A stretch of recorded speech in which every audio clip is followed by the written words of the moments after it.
జనం టీవీ తెలుగులో మీ వ్యాపార ప్రకటనల కోసం ఈ కింది నెంబర్కు కాల్ చేయండి. మీడియా మిత్రులకు నమస్కారం. ఈరోజు ఆలేరు రెవెన్యూ డివిజన్ సాధన పోరాట కమిటీ ఈరోజు స్థానిక ఆర్యవైశ్య భవనం వద్ద సమావేశం ఏర్పాటు చేయడం జరిగింది. ముఖ్యంగా గత సంవత్సరం జరిగిన రాష్ట్ర ఎన్నికల సందర్భాన కాంగ్రెస్ పార్టీ మేము అధికారంలోకి వస్తే ఆలేరు రెవెన్యూ డివిజన్ ఏర్పాటు చేస్తామని చెప్పి ఆ రోజు ఎన్నికల కాంగ్రెస్లో పెట్టడం జరిగింది.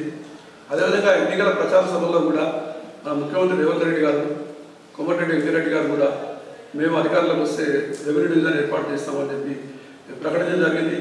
అలాగే మన ఎమ్మెల్యే బిర్లా ఇల్లా గారు కూడా పలుసార్లు మీడియా సమావేశంలో కూడా ప్రకటించడం జరిగింది. మరి ఎమ్మెల్యే బిర్లా ఇల్లా గారు గెలిచి దాదాపు 8 నెలలకు వస్తుంది.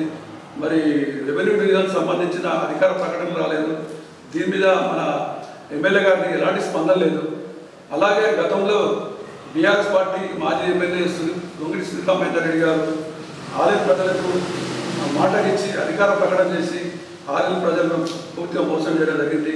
మరి ఈరోజు కూడా కాంగ్రెస్ పార్టీ ఎమ్మెల్యే గారు ఆయన వైఖరి అర్థం కావట్లేదు. ఆయన కూడా రెవెన్యూ డివిజన్ చేసే చిత్తశుద్ధి అవ్వట్లేదు. ఆలేరు అభివృద్ధి జరగాలంటే ఒక రెవెన్యూ డివిజన్ ఏర్పాటైతే తప్ప వేరే అవకాశం లేదు. దీన్ని దృష్టిలో పెట్టుకొని గతంలో 5 సంవత్సరాల క్రితం అఖిలపక్ష కమిటీ ఆధ్వర్యంలో ఎన్నో ఉద్యమాలు నిర్వహించడం జరిగింది. దాని మీద మన స్పందించి ఆ రోజు రాష్ట్ర ప్రభుత్వం మన అప్పటి కలెక్టర్ అనితా రామచంద్ర గారి సర్వే చేయించడం జరిగింది. అందులో భువనగిరి డివిజన్లో ఉండే 12 మండలాలను 5 మండలాలను కూడా తీసి ఆలేరు రెవెన్యూ డివిజన్ ఏర్పాటు చేయాలని చెప్పి రాష్ట్ర ప్రభుత్వానికి నివేదిక పంపించడం జరిగింది. దాని మీద శ్రీరామేందర్ రెడ్డి గారు మాట ఇచ్చి మోసం చేయడం జరిగింది. మరి ఎమ్మెల్యే ఐలయ్య గారు కూడా ప్రజలకు వాగ్దానం చేసి మరి ఇంతవరకు ఎలాంటి స్పందన లేదు. అదేవిధంగా ఆలేరు రెవెన్యూ డివిజన్ ఏర్పాటైతే దాదాపు 5 మండలాల ప్రజలు వస్తారు. దాదాపు 98 గ్రామాల ప్రజలు రోజు వివిధ పనుల కోసం ఆలేరు వస్తారు. కొందరికి ఉపాధి దొరికే అవకాశం కూడా ఉంటుంది. అలాగే ఆలేరు ఆటోమేటిక్గా డెవలప్మెంట్ అయ్యే అవకాశం ఉంది.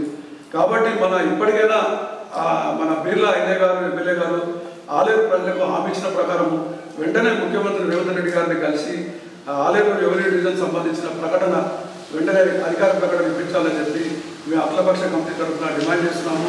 లేని పక్షంలో మళ్ళీ ఉద్యమాన్ని తీవ్రతరం చేస్తామని చెప్పి తెలియపరచుకుని సెలవుస్తున్నాం.